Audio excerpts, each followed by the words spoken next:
le think tank Avenir Suisse développe des idées pour l'avenir de la Suisse. Dans sa dernière étude, le laboratoire d'idées s'est penché sur les mécanismes de fixation des prix pour les médicaments innovants.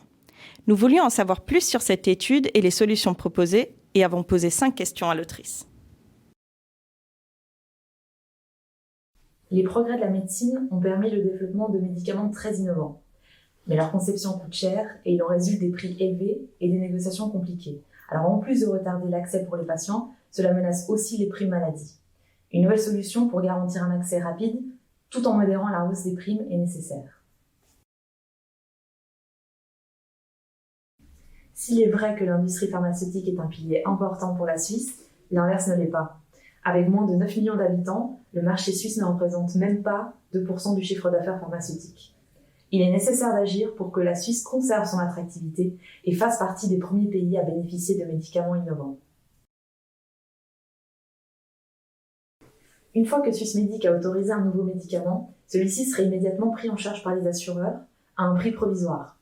Et ce prix, en vigueur pendant une année, laisserait justement à l'OFSP et aux fabricants pharmaceutiques le temps de négocier un prix définitif.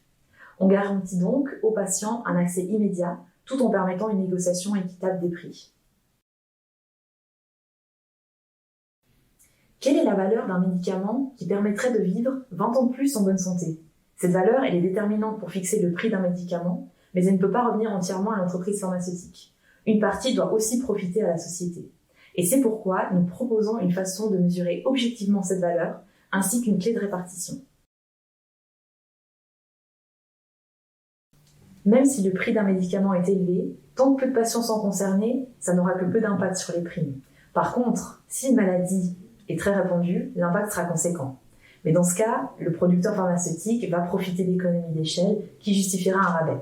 Et c'est pourquoi nous proposons un mécanisme de prix qui s'ajuste en fonction du chiffre d'affaires en Suisse.